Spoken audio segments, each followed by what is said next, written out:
ദൈവമേ വരണേ, എൻ്റെ ഉള്ളിൽ വസിക്കാൻ വരണേ.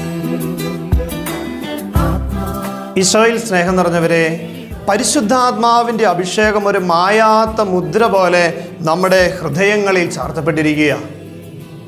ലഭിച്ച പരിശുദ്ധാത്മാവിൻ്റെ ഈ കൃപ, അഭിഷേകം ഒരിക്കലും നമ്മിൽ നിന്നും നഷ്ടപ്പെടുകയില്ല. നമ്മളായിരിക്കുന്ന ജീവിതാവസ്ഥയിൽ ഏറ്റവും കൃപയോടെ മുന്നേറുവാൻ ഈ പരിശുദ്ധാത്മാവിൻ്റെ ചൈതന്യം പ്രിയമുള്ളവരെ നമ്മളെല്ലാവരെയും ശക്തിപ്പെടുത്തുന്നുണ്ട്. പരിശുദ്ധാത്മാവ് നമ്മളെ ശക്തിപ്പെടുത്തുന്ന അഭിഷേക വചനം യോഹന്നാൻ ശ്ലീഹ എഴുതിയ 1-ാം ലേഖനം 2-ാം അധ്യായം 27-ാം തിരുവചനം. ക്രിസ്തുവിൽ നിന്ന് നിങ്ങൾ സ്വീകരിച്ച അഭിഷേകം നിങ്ങളിൽ നിലനിൽക്കുന്നു, അതിനാൽ മറ്റാരും നിങ്ങളെ പഠിപ്പിക്കേണ്ടതില്ല. അവൻ്റെ അഭിഷേകം എല്ലാ കാര്യങ്ങളെയും കുറിച്ച് നിങ്ങളെ പഠിപ്പിക്കും. പ്രിയമുള്ളവരെ, ഓർക്കണം കേട്ടോ, പരിശുദ്ധാത്മാവിൻ്റെ അഭിഷേകം നമ്മളിൽ എല്ലാവരിലും ഉണ്ട്. എന്ത് ചെയ്യണം, എങ്ങനെ നമ്മൾ ജീവിതത്തെ മുന്നോട്ട് നയിക്കണം, പരിശുദ്ധാത്മാവ് നമ്മളെ ഓരോരുത്തരെയും നയിച്ചോളും. അവരും ഇവരും പറയുന്നത് കേട്ട്, ലോകം പറയുന്നത് കേട്ട്, ലോകത്തിൻ്റെ മായാമോഹങ്ങൾ പറയുന്നത് കേട്ട് ജീവിക്കേണ്ടവരല്ല, മറിച്ച് നമ്മുടെ ഉള്ളിൽ മുദ്ര ചെയ്യപ്പെട്ട പരിശുദ്ധാത്മാവിൻ്റെ അഭിഷേകത്താൽ, ആത്മാവിൻ്റെ പ്രേരണ അനുസരിച്ച് നമ്മൾ ഓരോരുത്തരും വ്യാപരിക്കണം. അതിനു വേണ്ടിയിട്ടായി പ്രത്യേകിച്ച് പന്തക്കുസ്തിക്കായിട്ട് നമ്മൾ പ്രാർത്ഥിച്ചൊരുങ്ങുന്നത്. പരിശുദ്ധാത്മാവ് നമ്മളെ നിരന്തരം നയിക്കും.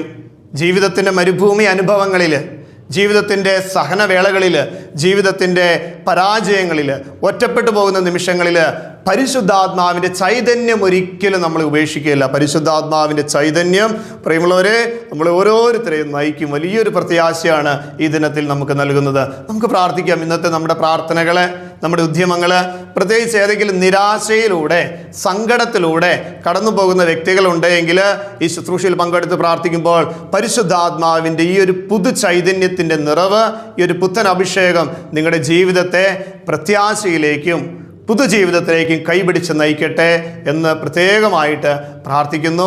ഒപ്പം നമ്മുടെ എല്ലാ വ്യക്തിപരമായ പ്രാർത്ഥനകളെയും ഇന്നിൻ്റെ എല്ലാ ജീവിത ദൗത്യ മേഖലകളെയും ദൈവകരങ്ങളിൽ സമർപ്പിച്ച് പരിശുദ്ധാത്മാവിൻ്റെ അഭിഷേകം നമ്മുടെ ജീവിതത്തിൽ നമുക്ക് പൂർണ്ണമായി പകർന്നു നൽകുന്ന ദിവികാരുണ്യ ഈശോയുടെ ആശീർവാദം നമുക്ക് സ്വീകരിക്കാം.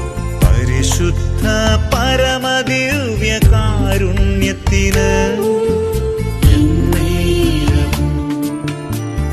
ആരാധനയും സ്തുതിയും പുകഴ്ചയും ഉണ്ടായിരിക്കട്ടെ.